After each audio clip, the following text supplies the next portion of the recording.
Today's question comes from Cindy in Kansas. She says, we have about $185,000 of equity in our house. With rates being what they are right now, is there anything we can do with our equity? Or should we wait till rates drop to possibly take out money to finish the basement and redo the deck?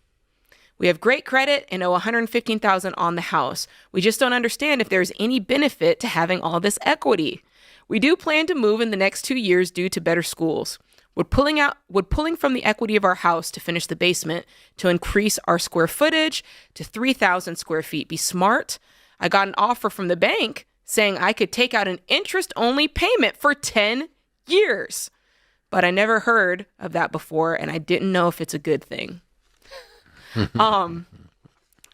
We're from the bank, and we're here to help. Yeah, those words don't go together. And if they do, they're lies. They are not here to help.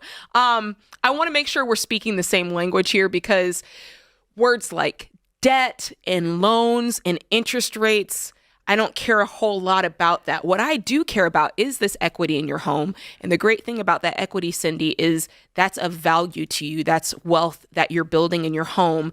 And no, I would not take that out to do repairs.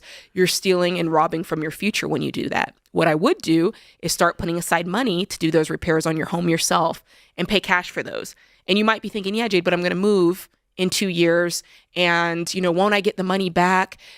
Maybe, maybe not, but I'd rather have that money in equity so that when I go to move, you're getting all that money back to put on your next home. If you take all that money now, you're not going to have much of a down payment to roll over into the next home. Does that make sense? So no, I would not pull out all of that equity. As a matter of fact, depending on what your situation is, if you don't have any debt, I'd actually double down and start paying more to pay off the home. Or like you said, you could put some of that money aside to save for the renovations. I would not deal with the bank on this. I would not go into debt for this. Not doing it. That's all I can say. So, Cindy, for you and those like you that say, I never heard of that before, an interest-only loan payment for 10 years. Well, interest-only means you paid only the interest, which means you paid nothing on the debt, which means this goes on forever and ever. Amen. Mm-hmm. Not only 10 years. Forever and ever. Amen. It just keeps going and going and going and going and going and going. There's no end to it. None whatsoever. It just goes on. You're going to be in debt forever.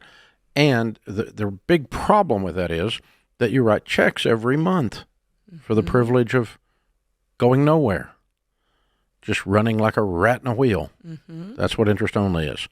No traction, no progress. And we know from having studied wealthy people that one of the primary things people do, there's two things that really cause people to get their first $1 million to $5 million in net worth.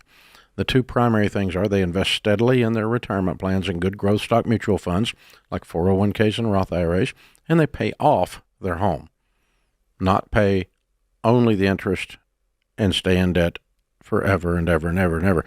So the product that the bank is offering you here is to screw you, which is what banks do, and they're there to mess you over. That's their job, and they're good at it.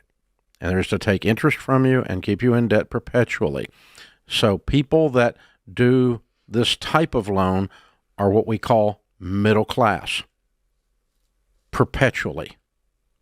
There's nothing evil about being middle class, but when you do middle class stupid things that cause you to stay middle class, when you had the ability to be much higher in the socioeconomic strata, meaning you had millions of dollars in net worth, and you had a great, solid, wonderful golden rocking chair at your retirement, instead of, I hope the government will take care of me, which is well known for its ability to handle money. This is a stupid plan, okay?